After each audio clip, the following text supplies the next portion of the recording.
नमस्ते बच्चों, 7वीं ABC के लिए नांदुरकर टीचर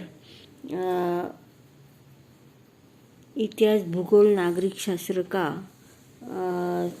वीडियो आपको बता रही है। तो हमारा सेतु अभ्यासक्रम शैक्षणिक वर्ष 2021 और 22 ये इसके बारे में आपको सेतु अभ्यासक्रम के बारे में जानकारी दे रही हूँ। तो हमारा पिछले वीडियो में स्वाध्याय क्रमांक 9 और 10 ये हमने हल किए थे, यानी आपको प्रश्न के रूप में, यानी सराव प्रश्न के रूप में मैंने आपको बताए थे।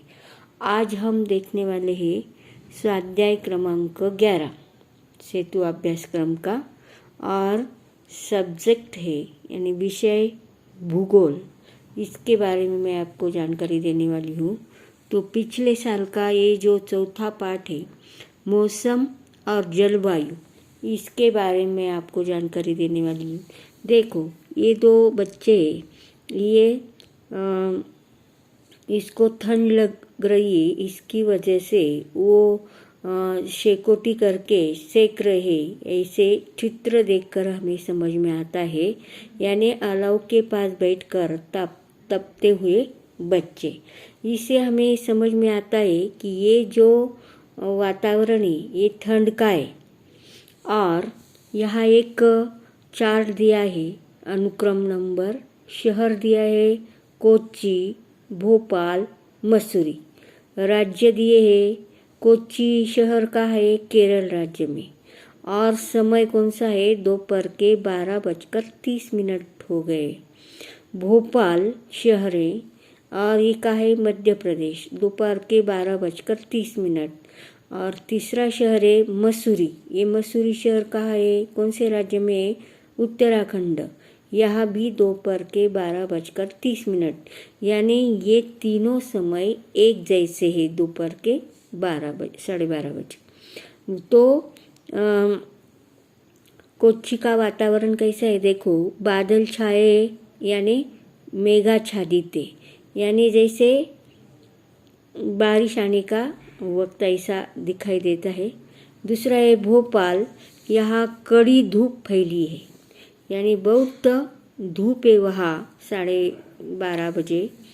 और मसूरी में ठंडी हवा और हल्की धूप, यानी तीनों का वातावरण अलग अलग है लेकिन समय एक ही है।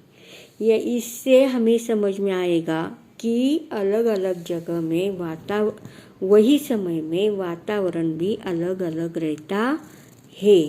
तो इस पाठ में हम मौसम और जलवायु इसके बारे में स्वाध्याय क्रमांक 11 ये हल करने वाले हैं। तो इसमें पहला प्रश्न पूछा गया है कि जलवायु के प्रभावित करने वाले घटक कौन से हैं। तो जलवायु के प्रभावित करने वाले घटक अक्षांशीय स्थान, समुद्र तल से ऊंचाई, समुद्री समीपता, सागरीय धाराएं, जैसे ये सब जलवायु को प्रभावित करने वाले घटक है। वैसे मैंने आपको उत्तर भी लिख कर दिया है, लेकिन बुक में आपको ज़्यादा जानकारी मिलती है, इसीलिए मैंने आपको दिखाया। और सभी बच्चे मन लगाकर ये देखकर लिखेंगे। दूसरा प्रश्न है मौसम के घटक कौन से हैं। यहाँ मौसम के घटक दिया है तापमान, हवा का दाब, पवन, आर्द्रता, नमी, वृष्टि, ये सब मौसम के घटक है। यहाँ बुक में दिखाया है, देखो, तापमान, हवा का दाब, पवन, आर्द्रता, नमी, वृष्टि, ये सब मौसम के घटक है।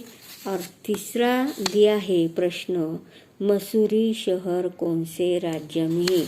तो इसीलिए मैंने आपको ये जो दिखाया है, मसूरी ये शहर उत्तराखंड राज्य में है। मसूरी शहर उत्तराखंड राज्य में है, यहाँ दिया है मैंने।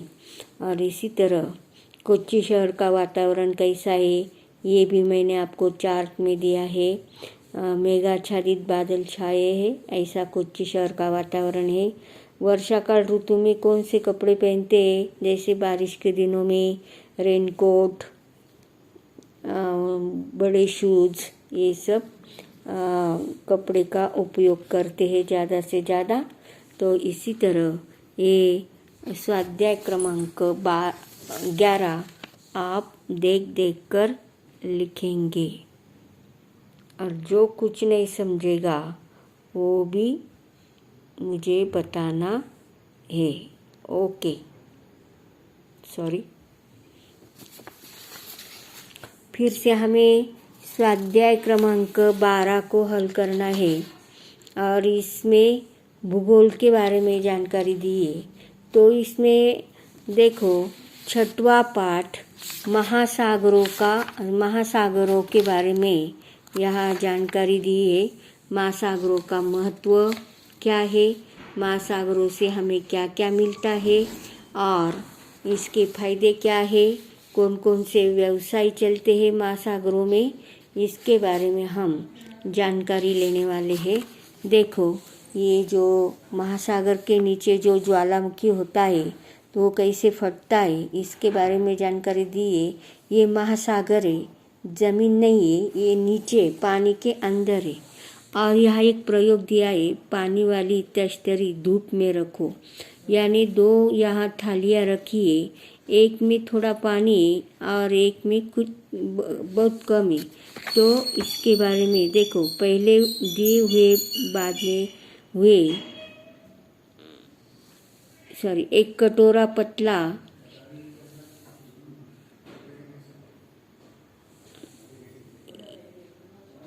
देखो, तुम्हारे ध्यान में आएगा कि तश्तरी के पानी का बाष्पीभवन होकर तश्तरी में पानी के स्थान पर सफ़ेद रंग की परत इकट्ठी हो गई। जैसे यह दिखाई दे रहा है, देखो, सफ़ेद रंग की, यानी ये पानी में घुले हुए क्षार दिखाई दे रहे हैं। तो ऐसे ये हमारे ध्यान में आता है, और हम जिस पेयजल को पानी के रूप में उपयोग में लाते हैं उसमें क्षारों की मात्रा बहुत कम होती है।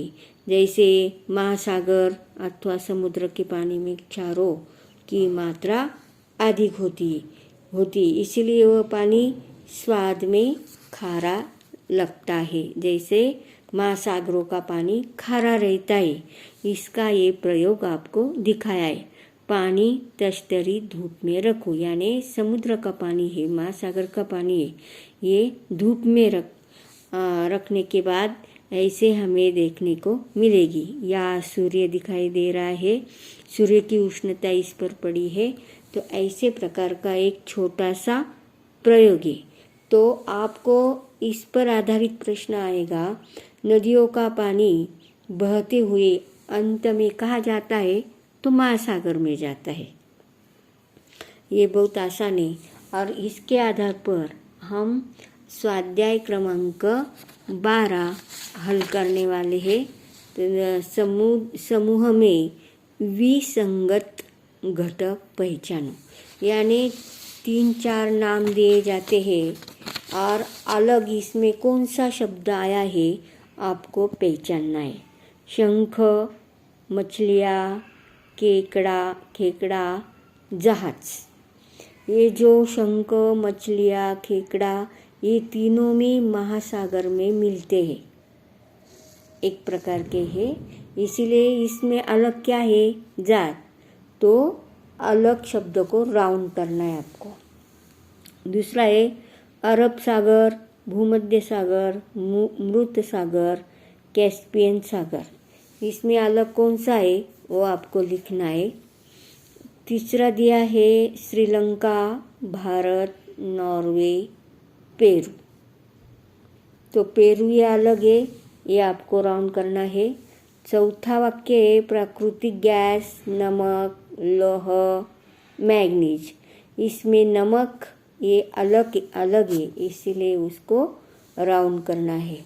और इसी तरह ये जो समूह में विसंगत यानी अलग कौन से घटक है ये हमें पहचानने हैं, ये मैंने आपको बताए हैं।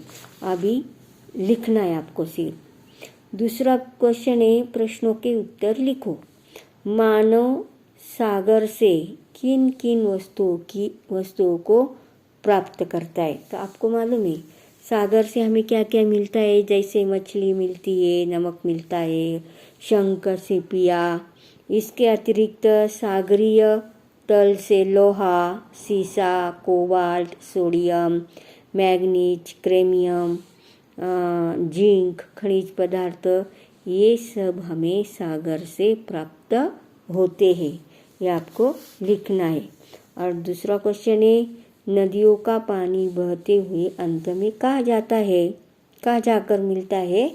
तो नदियों का पानी आखिर कहाँ जाता है? सागर में।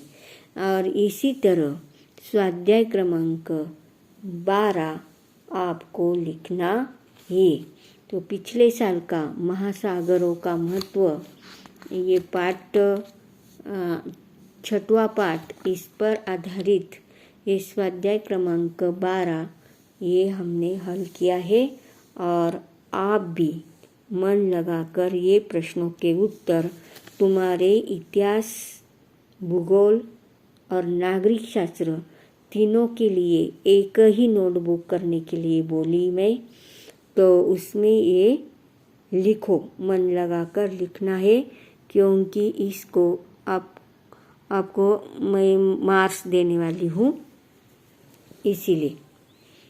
इसके बाद हमें घटक चाचनी मैं देने वाली हूँ, ये भी आपको हल करनी है। ओके।